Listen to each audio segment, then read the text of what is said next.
എല്ലാ വിദ്യാർത്ഥികൾക്കും പുതിയൊരു വീഡിയോയിലേക്ക് സ്വാഗതം. ഈ വർഷത്തെ LBS nursing and paramedical degree കോഴ്സുകളിലേക്കുള്ള പ്രവേശനത്തിൻ്റെ ഭാഗമായിട്ടുള്ള BSc നഴ്സിംഗ് കോഴ്സുകളിലേക്കുള്ള തേർഡ് അലോട്ട്മെൻറ്റ് റിസൾട്ട് പ്രസിദ്ധീകരിച്ചു കഴിഞ്ഞു. അപ്പോൾ വിദ്യാർത്ഥികൾക്ക് തേർഡ് അലോട്ട്മെൻറ്റിൽ ആദ്യമായിട്ടാണ് അലോട്ട്മെൻറ്റ് കിട്ടിയിട്ടുള്ളതെങ്കിൽ വിദ്യാർത്ഥികൾക്ക് ടോക്കൺ ഫീ പേയ്മെൻറ്റ് ഓഗസ്റ്റ് 16 വരെ ഓൺലൈനായിട്ടോ അതല്ലെങ്കിൽ നിങ്ങൾക്ക് ഫെഡറൽ ബാങ്കിൻ്റെ ചലാൻ ഉപയോഗിച്ചുകൊണ്ടോ, അതായത് ചലാൻ എന്ന് വെച്ചാൽ നിങ്ങളുടെ അലോട്ട്മെൻറ്റ് സ്റ്റാറ്റസ് പേജിൽ നിങ്ങൾക്ക് മേക്ക് പേയ്മെൻറ്റ് എന്നുള്ളൊരു ഓപ്ഷൻ കാണാം. അതിൽ ക്ലിക്ക് ചെയ്തുകൊണ്ട് നിങ്ങൾക്ക് നിങ്ങളുടെ ആ ഒരു ചലാൻ ഡൗൺലോഡ് ചെയ്തെടുക്കുകയോ അതല്ലെങ്കിൽ അതിലെ ഓൺലൈൻ പേയ്മെൻറ്റ് മോഡ് സെലക്ട് ചെയ്ത ശേഷം നിങ്ങൾക്ക് നിങ്ങളുടെ ഡെബിറ്റ് കാർഡോ ക്രെഡിറ്റ് കാർഡോ നെറ്റ് ബാങ്കോ ഉപയോഗിച്ചുകൊണ്ട് അല്ലെങ്കിൽ UPI ഉപയോഗിച്ചുകൊണ്ട് ഈ ഒരു ഓൺലൈനായിട്ട് ഫീ പേയ്മെൻറ്റ് ചെയ്യാവുന്നതാണ്. അതല്ലെങ്കിൽ ഫെഡറൽ ബാങ്കിൻ്റെ ചലാൻ ഉപയോഗിച്ചുകൊണ്ട് നിങ്ങൾക്ക് ഫീ പേയ്മെൻറ്റ് ചെയ്യാവുന്നതാണ്. അപ്പോൾ ആദ്യമായിട്ട് അലോട്ട്മെൻറ്റ് കിട്ടിയിട്ടുള്ള വിദ്യാർത്ഥികൾക്ക് ഈ ഒരു ഫീ പേയ്മെൻറ്റ് ചെയ്താൽ മാത്രമാണ് നിങ്ങളുടെ അലോട്ട്മെൻറ്റ് മെമ്മോ ലഭ്യമാവുകയുള്ളൂ. അതുപോലെ തന്നെ തേർഡ് അലോട്ട്മെൻറ്റ് ശേഷം അലോട്ട്മെൻറ്റ് കിട്ടിയ കോളേജിൽ ജോയിൻ ചെയ്യുന്ന വിദ്യാർത്ഥികൾ മാത്രമേ ഈ ഒരു ടോക്കൺ ഫീസ് അടക്കേണ്ടതുള്ളൂ. നിങ്ങൾ ടോക്കൺ ഫീസ് അടച്ച ശേഷം കോളേജിൽ അഡ്മിഷൻ നേടുന്നില്ലെങ്കിൽ പ്രത്യേകിച്ച് ഇപ്പോൾ ടോക്കൺ ഫീസ് അടക്കേണ്ട ആവശ്യമില്ല. നിങ്ങൾ കോളേജിൽ തേർഡ് അലോട്ട്മെൻറ്റിൽ കിട്ടിയ കോളേജിൽ ജോയിൻ ചെയ്യുന്നുണ്ടെങ്കിൽ മാത്രം ഈ ഒരു ടോക്കൺ ഫീസ് അടക്കുക. അതുപോലെ തന്നെ വിദ്യാർത്ഥികൾ ശ്രദ്ധിക്കേണ്ടത്, നിങ്ങൾ കോളേജിൽ ജോയിൻ ചെയ്യുന്നുണ്ടെങ്കിൽ ഓഗസ്റ്റ് 20 വൈകുന്നേരം 3 മണിക്ക് മുമ്പായിട്ട് അഡ്മിഷൻ നേടേണ്ടതാണ്. അതുപോലെ തന്നെ വിദ്യാർത്ഥികൾ ശ്രദ്ധിക്കേണ്ട പ്രധാനപ്പെട്ട കാര്യം, നിങ്ങൾക്ക് ഇപ്പോൾ കിട്ടിയിട്ടുള്ള, അതായത് ചില വിദ്യാർത്ഥികൾക്ക് ഫസ്റ്റ് അലോട്ട്മെൻറ്റിൽ കിട്ടിയ സെയിം കോളേജ് തന്നെയായിരിക്കും ഇപ്പോഴും ഉണ്ടാവുക. അതുപോലെ ചില വിദ്യാർത്ഥികൾക്ക് സെക്കൻഡ് അലോട്ട്മെൻറ്റ് കിട്ടിയ സെയിം കോളേജ് തന്നെയായിരിക്കും ഉണ്ടായിരിക്കുക. അതുപോലെ ചില വിദ്യാർത്ഥികൾക്കാണെങ്കിൽ തേർഡ് അലോട്ട്മെൻറ്റ് കിട്ടിയ ആ ഒരു സെയിം കോളേജ് ആയിരിക്കും ഉണ്ടായിരിക്കുക. അപ്പോൾ നിങ്ങൾ ശ്രദ്ധിക്കേണ്ടത്, ഇതിൽ നിങ്ങൾക്ക് ഏറ്റവും ലേറ്റസ്റ്റ് ആയിട്ട്, അതായത് ഏറ്റവും അവസാനമായിട്ട് ഏത് കോളേജിലാണോ അലോട്ട്മെൻറ്റ് കിട്ടിയത് ആ ഒരു കോളേജിലാണ് വിദ്യാർത്ഥികൾക്ക് അഡ്മിഷൻ എടുക്കാനായിട്ട് സാധിക്കുന്നത്. അപ്പോൾ വിദ്യാർത്ഥികൾ ശ്രദ്ധിക്കേണ്ടത്, അഡ്മിഷൻ നേടുന്നുണ്ടെങ്കിൽ ഓഗസ്റ്റ് 20 പോയിട്ട് അഡ്മിഷൻ നേടുക. തേർഡ് അലോട്ട്മെൻറ്റിൽ ആദ്യമായിട്ട് അലോട്ട്മെൻറ്റ് കിട്ടിയ വിദ്യാർത്ഥികളിൽ അഡ്മിഷൻ നേടുമെന്ന് ഉറപ്പുള്ള വിദ്യാർത്ഥികൾ ഓഗസ്റ്റ് 16 ഫീ പേയ്മെൻറ്റ് ചെയ്യുക. ബാങ്ക് വഴി ഫീ പേയ്മെൻറ്റ് ചെയ്യുകയാണെങ്കിൽ വിദ്യാർത്ഥികൾക്ക് ഏകദേശം 24 മണിക്കൂറിന് ശേഷം മാത്രമായിരിക്കും നിങ്ങൾക്ക് നിങ്ങളുടെ അലോട്ട്മെൻറ്റ് മെമ്മോ പ്രൊഫൈലിൽ ലഭ്യമാവുകയുള്ളൂ. അതുകൊണ്ട് തന്നെ വിദ്യാർത്ഥികൾ ശ്രദ്ധിക്കേണ്ടത്, ഓൺലൈൻ പേയ്മെൻറ്റോ അതല്ലെങ്കിൽ ബാങ്ക് വഴിയോ നിങ്ങൾക്ക് പേയ്മെൻറ്റ് ചെയ്യാം. കാരണം ഓഗസ്റ്റ് 20 വരെ അഡ്മിഷൻ ഉണ്ട്. ഇനി വിദ്യാർത്ഥികൾ ചോദിക്കുന്ന കാര്യമാണ്, അഡ്മിഷന് എത്ര രൂപയാണ് കോളേജിൽ അടക്കേണ്ടത് എന്നുള്ളത്. അപ്പോൾ നിങ്ങൾ ശ്രദ്ധിക്കേണ്ട കാര്യം, ആദ്യം തന്നെ നിങ്ങളൊന്ന് കോളേജിൽ വിളിച്ച് ചോദിക്കുക എത്ര രൂപയാണ് അഡ്മിഷൻ ടൈമിൽ അടക്കേണ്ടത് എന്നുള്ളത്. അപ്പോൾ നിങ്ങളോട് കോളേജ് നിങ്ങളുടെ ഫീ ഡീറ്റെയിൽസും കാര്യങ്ങളൊക്കെ കൃത്യമായിട്ട് പറഞ്ഞു തരും. അതുപോലെ തന്നെ വിദ്യാർത്ഥികൾ ശ്രദ്ധിക്കേണ്ട പ്രധാനപ്പെട്ട കാര്യം, അഡ്മിഷനായിട്ട് പോകുന്ന സമയത്ത് ഈ ഒരു ഫീസ് എത്രയാണോ അടക്കാൻ പറഞ്ഞിട്ടുള്ളത് ആ ഒരു ഫീസ് മുഴുവനായിട്ട് നിങ്ങൾ അടക്കേണ്ടതായിട്ട് വരും. അതായത് ഒരു ഗഡുവായിട്ട് തന്നെ അടക്കേണ്ടതായിട്ട് വരും. അപ്പോൾ നിങ്ങൾക്ക് എത്ര രൂപയാണ് ഫീസ് വരിക എന്നുള്ള കാര്യം പറയാം. അതായത് വിദ്യാർത്ഥികൾക്ക് ഇപ്പോൾ ഗവൺമെൻറ് കോളേജാണ് അലോട്ട്മെൻറ്റ് കിട്ടിയിട്ടുള്ളതെങ്കിൽ നിങ്ങൾ ഓൾറെഡി ജനറൽ കാറ്റഗറി വിഭാഗം വിദ്യാർത്ഥികൾ ആണ്, അതുപോലെ SCBC വിഭാഗം വിദ്യാർത്ഥികളാണെങ്കിൽ 23,170 രൂപ നിങ്ങൾ അടച്ചിട്ടുണ്ടാവും. അപ്പോൾ ഈ ഒരു ഫീസിൻ്റെ കൂടെ PTA ഫണ്ട്, അതുപോലെ തന്നെ ഈ ഒരു ഫീസ് നിങ്ങൾ ഓൾറെഡി ടോക്കൺ ഫീസായിട്ട് അടച്ചിട്ടുണ്ടാവും. നിങ്ങൾ ഇനി അഡ്മിഷൻ ടൈമിൽ PTA ഫണ്ട്, അതുപോലെ തന്നെ യൂണിഫോം, ബുക്ക്, ഹോസ്റ്റൽ എന്നിങ്ങനെയുള്ള ഫീസുകൾ മാത്രമാണ് നിങ്ങൾക്ക് ഉണ്ടാവുക. അതുപോലെ തന്നെ SC/ST വിഭാഗം വിദ്യാർത്ഥികളാണെങ്കിൽ 1000 രൂപ ടോക്കൺ ഫീസ് അടച്ചിട്ടുണ്ടാവും. ഇങ്ങനെയുള്ള വിദ്യാർത്ഥികൾക്കും അഡ്മിഷൻ ടൈമിൽ PTA fund, uniform, book, hostel ഇതുപോലുള്ള ഫീസ് മാത്രമേ ഗവൺമെൻറ് കോളേജിൽ കിട്ടിയിട്ടുണ്ടെങ്കിൽ ഉണ്ടാവുള്ളൂ. അതുപോലെ തന്നെ ഇപ്പോൾ SC/ST OEC വിഭാഗം വിദ്യാർത്ഥികൾക്ക് ഗവൺമെൻറ് കോളേജാണെങ്കിൽ ഹോസ്റ്റൽ സൗകര്യം സൗജന്യമായിരിക്കും. അതുപോലെ തന്നെ ഹോസ്റ്റൽ സൗജന്യമായിരിക്കും. അല്ലാതെ വിദ്യാർത്ഥികൾക്ക് ഏകദേശം ഒരു 2000 രൂപ ഹോസ്റ്റൽ ഫീസ് ഇനത്തിൽ ഉണ്ടാവാനുള്ള സാധ്യതയുണ്ട്. ഇനി അടുത്തതായിട്ടുള്ളത് ഈ ഒരു സി പാസ്, അതുപോലെ തന്നെ ക്യാപ്പ്, അതുപോലെ തന്നെ സിമെറ്റ് എന്നിങ്ങനെയുള്ള കോളേജുകളാണ്. അപ്പോൾ ഇങ്ങനെയുള്ള കോളേജുകൾ ആണെങ്കിൽ വിദ്യാർത്ഥികൾക്ക് ഫീസ് വരുന്നത്, നിങ്ങളിപ്പോൾ ജനറൽ കാറ്റഗറി വിഭാഗം വിദ്യാർത്ഥികളാണെങ്കിൽ 25,000 രൂപ നിങ്ങൾ ടോക്കൺ ഫീസായിട്ട് അടച്ചിട്ടുണ്ടാകും. ഇനി നിങ്ങൾ അഡ്മിഷൻ ടൈമിൽ അടക്കേണ്ടത് 86,500 രൂപയും അതിൻ്റെ കൂടെ തന്നെ ഒരു 10,000 രൂപ കോഷൻ ഡെപ്പോസിറ്റ് നിങ്ങളുടെ ആ ഒരു ക്ലാസ്സൊക്കെ കഴിഞ്ഞ ശേഷം, ആ 4 വർഷത്തെ കോഴ്സ് കംപ്ലീറ്റ് ചെയ്ത് കഴിഞ്ഞാൽ നിങ്ങൾക്ക് ഒരു 10,000 രൂപ റീഫണ്ടായിട്ട് തിരിച്ചു കിട്ടും. ഇനി അടുത്തതായിട്ടുള്ളത് SC/ST വിഭാഗം വിദ്യാർത്ഥികളാണ്. SC/ST വിഭാഗം വിദ്യാർത്ഥികളാണെങ്കിൽ 1000 രൂപയും അതുപോലെ തന്നെ അഡ്മിഷൻ ടൈമിൽ ഒരു 10,000 രൂപ കോഷൻ ഡെപ്പോസിറ്റാണ് അടക്കേണ്ടതായിട്ട് വരിക.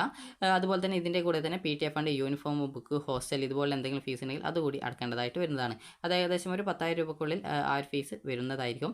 ഇനി അടുത്തതായിട്ടുള്ളത് പ്രൈവറ്റ് സെൽഫ് ഫിനാൻസ് കോളേജാണ്. പ്രൈവറ്റ് സെൽഫ് ഫിനാൻസ് കോളേജസ് ആണെങ്കിൽ നിങ്ങൾക്ക് സാധാരണ എല്ലാ വിദ്യാർത്ഥികളുണ്ടാവും. അപ്പോൾ എല്ലാ വിദ്യാർത്ഥികൾക്കും ഏകദേശം 25,000 രൂപ ഓൾറെഡി നിങ്ങൾ അലോട്ട്മെൻറ്റ് കിട്ടിയ സമയത്ത് ടോക്കൺ ഫീസായിട്ട് അടച്ചിട്ടുണ്ടാവും. ഇനി നേരത്തെ പറഞ്ഞതുപോലെ തന്നെ 86,500 രൂപ, ഇതിൻ്റെ കൂടെ ഒരു 10,000 രൂപ കോഷൻ ഡെപ്പോസിറ്റ്, ഇങ്ങനെ ഇത്രയുമാണ് നിങ്ങൾക്ക് വേണ്ടത്. ഇനി അടുത്തതായിട്ടുള്ളത് SC/ST വിഭാഗം വിദ്യാർത്ഥികളാണ്. അതുപോലെ SC/ST അതുപോലെ OEC വിഭാഗം വിദ്യാർത്ഥികൾക്ക് പ്രൈവറ്റ് സെൽഫ് ഫിനാൻസ് കോളേജിലാണ് അലോട്ട്മെൻറ്റ് കിട്ടിയിട്ടുള്ളതെങ്കിൽ വിദ്യാർത്ഥികൾ അഡ്മിഷനിൽ അലോട്ട്മെൻറ്റ് കിട്ടിയ സമയത്ത് ഒരു 1000 രൂപ ടോക്കൺ ഫീസ് അടച്ചിട്ടുണ്ടാവും. ഇനി അഡ്മിഷൻ ടൈമിൽ നിങ്ങൾ ഏകദേശം ഈ ഒരു കോഷൻ ഡെപ്പോസിറ്റ് ഉൾപ്പെടെ നിങ്ങൾ അടക്കേണ്ടത് ഏകദേശം 1,09,000 രൂപ നിങ്ങൾ അടക്കേണ്ടതായിട്ട് വരും. അപ്പോൾ ആ ഒരു പൈസയാണ് നിങ്ങൾ ഇതിൻ്റെ കൂടെ അടക്കേണ്ടതായിട്ടുള്ളത്. അപ്പോൾ വിദ്യാർത്ഥികൾ കോളേജിൽ കോൺടാക്ട് ചെയ്യുക. എന്തെങ്കിലും ഫീസിൽ കുറവോ മറ്റോ ഉണ്ടെങ്കിൽ നിങ്ങളോട് കോളേജിൽ നിന്ന് ഡീറ്റെയിൽസ് പറഞ്ഞു തരും. അപ്പോൾ നിങ്ങൾക്ക് ഇപ്പോൾ ഒരു സെൽഫ് ഫിനാൻസ് കോളേജിൽ വിളിച്ചിട്ട്, നിങ്ങൾ അലോട്ട്മെൻറ്റ് കിട്ടിയ കോളേജിൽ വിളിച്ചിട്ട് എടുക്കുന്നില്ലെങ്കിൽ വേറെ ഏതെങ്കിലും ഒരു പ്രൈവറ്റ് സെൽഫ് ഫിനാൻസ് കോളേജിലോ വിളിച്ച് ചോദിച്ചു കഴിഞ്ഞാൽ നിങ്ങൾക്ക് അതിൻ്റെ ഫീ ഡീറ്റെയിൽസും കാര്യങ്ങളൊക്കെ നിങ്ങൾക്ക് പറഞ്ഞു തരുന്നതായിരിക്കും. ഇനി വിദ്യാർത്ഥികൾ ശ്രദ്ധിക്കേണ്ട പ്രധാനപ്പെട്ട കാര്യം എന്ന് പറയുന്നത് വിദ്യാർത്ഥികൾക്ക് ഈ ഒരു അലോട്ട്മെൻറ്റ് കിട്ടിയിട്ടുള്ള കോളേജിൽ നിന്നും നിങ്ങൾ അഡ്മിഷനായിട്ട് പോകുന്ന സമയത്ത് എന്തൊക്കെ ഡോക്യുമെൻറ്റ്സ് ആണ് എടുക്കേണ്ടത് എന്നുള്ളതാണ്. അപ്പോൾ വിദ്യാർത്ഥികൾ ശ്രദ്ധിക്കേണ്ടത് അലോട്ട്മെൻറ്റ് കിട്ടിയിട്ടുള്ള വിദ്യാർത്ഥികൾ അഡ്മിഷനായിട്ട് പോകുന്ന സമയത്ത് എടുക്കേണ്ട ഡോക്യുമെൻറ്റ്സ് എന്ന് പറയുന്നത് ഒന്നാമത്തേത് SSLC സർട്ടിഫിക്കറ്റ് ആണ്. അത് നിങ്ങളുടെ ഡേറ്റ് ഓഫ് ബർത്ത് തെളിയിക്കാനും അതുപോലെ നേറ്റിവിറ്റി തെളിയിക്കാനും വേണ്ടിയിട്ടാണ്. നിങ്ങളുടെ ഈ ഒരു SSLC സർട്ടിഫിക്കറ്റ് നിങ്ങൾ കേരളത്തിൽ ജനിച്ച ബർത്ത് പ്ലേസ് ഇല്ല എന്നുണ്ടെങ്കിൽ നിങ്ങൾ നേറ്റിവിറ്റി സർട്ടിഫിക്കറ്റ് എടുക്കേണ്ടതായിട്ട് വരും. അതുപോലെ തന്നെ നിങ്ങളുടെ ഈ ഒരു +2 സർട്ടിഫിക്കറ്റ്, അടുത്തത് നിങ്ങളുടെ TC, അതുപോലെ തന്നെ കോൺടാക്ട് സർട്ടിഫിക്കറ്റ്, സ്വഭാവ സർട്ടിഫിക്കറ്റിന് 6 മാസമാണ് വാലിഡിറ്റി.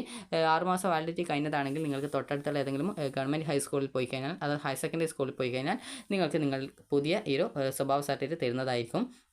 ഇനി അടുത്തതായിട്ടുള്ളത് ഇതിൻ്റെ കൂടെ നിങ്ങൾക്ക് വല്ല റിസർവേഷൻസ് ഉണ്ടെങ്കിൽ ആ റിസർവേഷൻ ഡോക്യുമെൻറ്റ്സ്, അതായത് ഇപ്പോൾ SC/ST വിഭാഗം വിദ്യാർത്ഥികളാണെങ്കിൽ കമ്മ്യൂണിറ്റി സർട്ടിഫിക്കറ്റ്, അതുപോലെ തന്നെ ബാക്കിയുള്ളവർ കാസ്റ്റ് സർട്ടിഫിക്കറ്റ്, അതുപോലെ തന്നെ SC/BC വിഭാഗം വിദ്യാർത്ഥികളാണെങ്കിൽ നോൺ ക്രിമിലിയർ സർട്ടിഫിക്കറ്റ്, അതുപോലെ തന്നെ SC/ST വിഭാഗം വിദ്യാർത്ഥികൾ ഇൻകം സർട്ടിഫിക്കറ്റ് കൂടി എടുക്കണം. ഇൻകം സർട്ടിഫിക്കറ്റ്, അതായത് വരുമാന സർട്ടിഫിക്കറ്റ്, അതുപോലെ തന്നെ നിങ്ങൾക്ക് ഈ ഒരു വേറെ എന്തെങ്കിലും റിസർവേഷൻസ് ഉണ്ടെങ്കിൽ ആ ഒരു റിസർവേഷൻ ഡോക്യുമെൻറ്റ്സ്, അതുപോലെ തന്നെ ഈ ഒരു CBSE, ICSE, ISSC, അതുപോലെ തന്നെ Kerala board, vocational higher secondary, ഇങ്ങനെ കേരളത്തിലെ ഏതെങ്കിലും യൂണിവേഴ്സിറ്റിയിൽ നിന്നുള്ള ഡിഗ്രി, ഇതൊക്കെയുള്ള വിദ്യാർത്ഥികൾ ആണെങ്കിൽ എലിജിബിലിറ്റി സർട്ടിഫിക്കറ്റ് വേണ്ട. ബാക്കിയുള്ള ഏതെങ്കിലും മറ്റ് സംസ്ഥാന ബോർഡുകളിൽ പഠിച്ച വിദ്യാർത്ഥികൾക്ക് എലിജിബിലിറ്റി സർട്ടിഫിക്കറ്റ് ആവശ്യമാണ്. അതുപോലെ തന്നെ വിദ്യാർത്ഥികൾക്ക് ഇപ്പോൾ CBSE, ICSE, ISC ഇതുപോലുള്ള പഠിച്ചിട്ടുള്ള, അതായത് കേരളത്തിലെ ബോർഡല്ലാതെ ഏത് വിഭാഗത്തിൽ പഠിച്ച വിദ്യാർത്ഥികളും മൈഗ്രേഷൻ സർട്ടിഫിക്കറ്റ് കൊണ്ടുപോകേണ്ടതാണ്. നിങ്ങൾക്ക് നിലവിൽ സ്കൂളിൽ നിന്ന് TC തരുന്ന സമയത്ത് നിങ്ങൾക്ക് മൈഗ്രേഷൻ സർട്ടിഫിക്കറ്റ് തന്നിട്ടുണ്ടാകും. എല്ലാ സ്കൂളിലും മൈഗ്രേഷൻ സർട്ടിഫിക്കറ്റ് കൊടുക്കാറുണ്ട്. അപ്പോൾ മൈഗ്രേഷൻ സർട്ടിഫിക്കറ്റ് കൂടി എടുക്കേണ്ടതാണ്. അടുത്തതായിട്ടുള്ളത് വിദ്യാർത്ഥികളുടെ 2 പാസ്പോർട്ട് സൈസ് ഫോട്ടോ, ഒരു ആധാർ കാർഡിൻ്റെ കോപ്പി, അതുപോലെ തന്നെ ഫീസ്, അതുപോലെ തന്നെ നിങ്ങൾ ടോക്കൺ ഫീ പേയ്മെൻറ്റ് ചെയ്തതിൻ്റെ റെസിപ്റ്റ്, അതായത് ഒരു ടോക്കൺ ഫീ പേയ്മെൻറ്റ് ചെയ്തതിൻ്റെ റെസിപ്റ്റ് എടുക്കണം. അതുപോലെ തന്നെ നിങ്ങളുടെ ആപ്ലിക്കേഷൻ്റെ പ്രിൻ്റ് ഔട്ട് എടുക്കണം. അതുപോലെ തന്നെ നിങ്ങളുടെ അലോട്ട്മെൻറ്റ് മെമ്മോ, അതായത് അലോട്ട്മെൻറ്റ് കിട്ടിയിട്ടുള്ള വിദ്യാർത്ഥികൾ അലോട്ട്മെൻറ്റിൻ്റെ മെമ്മോ എടുക്കണം. അത് നിങ്ങൾക്ക് നിങ്ങളുടെ അലോട്ട്മെൻറ്റ് സ്റ്റാറ്റസ് പേജിൽ നിന്നും അലോട്ട്മെൻറ്റ് മെമ്മോ കിട്ടുന്നതാണ്. അതുപോലെ ടോക്കൺ ഫീ പേയ്മെൻറ്റ് ചെയ്തതിൻ്റെ റെസിപ്റ്റ് എടുക്കണം. അതുപോലെ തന്നെ വിദ്യാർത്ഥികൾക്ക് ഇനി അടുത്തതായിട്ടുള്ളത് വേണ്ടത് ഹെപ്പറ്റൈറ്റിസ് ബി എടുത്ത വാക്സിനേഷൻ സർട്ടിഫിക്കറ്റ് ആണ്. അപ്പോൾ ഹെപ്പറ്റൈറ്റിസ് ബി എടുക്കുന്ന വാക്സിനേഷൻ അഡ്മിഷൻ ടൈമിൽ നിർബന്ധമല്ല, അത് പിന്നീട് കൊടുത്താൽ മതി. ഇനി അടുത്തതായുള്ളത് ഫിസിക്കൽ ഫിറ്റ്നസ് സർട്ടിഫിക്കറ്റ് ആണ്. ഫിസിക്കൽ ഫിറ്റ്നസ് സർട്ടിഫിക്കറ്റ് നിങ്ങൾക്ക് ഏതെങ്കിലും ഒരു ഡോക്ടറുടെ അടുത്ത് നിന്ന് ഈ ഒരു ഫിസിക്കൽ ഫിറ്റ്നസ് സർട്ടിഫിക്കറ്റ് കിട്ടുന്നതാണ്. അപ്പോൾ പ്രോസ്പെക്ടസിൽ കൃത്യമായിട്ട് ഏകദേശം 80ാമത്തെ പേജിൽ ആണെന്നാണ് തോന്നുന്നത്. അവിടെ കൃത്യമായിട്ട് ഫിസിക്കൽ ഫിറ്റ്നസ് സർട്ടിഫിക്കറ്റിൻ്റെ ആ ഒരു മാതൃക കൊടുത്തിട്ടുണ്ട്. അത് പ്രിൻ്റ് എടുത്തിട്ട് അത് ഫില്ല് ചെയ്ത് ഈ ഒരു MBBS ഡോക്ടറുടെ അടുത്ത് നിന്ന് അത് വാങ്ങിച്ചാൽ മതിയാകും. അതുപോലെ തന്നെ ഇതിനുശേഷം നിങ്ങൾക്ക് വേണ്ടത് ഫീസാണ്. അപ്പോൾ ഇത്രയുമാണ് വേണ്ടത്. അതുപോലെ തന്നെ നിങ്ങൾക്ക് വേറെ എന്തെങ്കിലും റിസർവേഷൻസ് ഉണ്ടെങ്കിൽ ആ റിസർവേഷനുമായി ബന്ധപ്പെട്ട ഡോക്യുമെൻറ്റ്സ് കൂടി അഡ്മിഷൻ ടൈമിൽ എടുക്കേണ്ടതാണ്.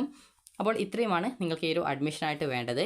അപ്പോൾ വിദ്യാർത്ഥികൾ ശ്രദ്ധിക്കേണ്ടത്, അഡ്മിഷൻ നേടുന്നുണ്ടെങ്കിൽ ഓഗസ്റ്റ് 20-ാം തീയതിക്കുള്ളിൽ പോയിട്ട് അഡ്മിഷൻ നേടുക. അതുപോലെ തേർഡ് അലോട്ട്മെൻറ്റ് ആദ്യമായിട്ട് അലോട്ട്മെൻറ്റ് കിട്ടിയ വിദ്യാർത്ഥികൾ അഡ്മിഷൻ നേടുന്നുണ്ടെങ്കിൽ ഓഗസ്റ്റ് 16-ാം തീയതിക്കുള്ളിൽ ടോക്കൺ ഫീ പേയ്മെൻറ്റ് ചെയ്ത ശേഷം ഓഗസ്റ്റ് 20-ാം തീയതിക്കുള്ളിൽ പോയിട്ട് അഡ്മിഷൻ നേടേണ്ടതാണ്.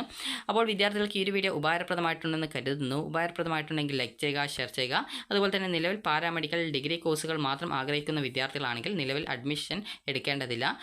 വിദ്യാർത്ഥികൾക്ക് ആവശ്യമെങ്കിൽ നിലവിൽ കിട്ടിയിട്ടുള്ള കോളേജിൽ അഡ്മിഷൻ എടുത്ത ശേഷം പിന്നീട് സ്പെഷ്യൽ അലോട്ട്മെൻറ്റ് ഘട്ടങ്ങളിൽ ഈ ഒരു പാരാമെഡിക്കൽ ഡിഗ്രി കോഴ്സുകളിലേക്കുള്ള കോഴ്സുകൾ വരുന്ന സമയത്ത് നിങ്ങൾക്ക് അതിലേക്ക് ഓപ്ഷൻ കൊടുക്കാവുന്നതാണ്.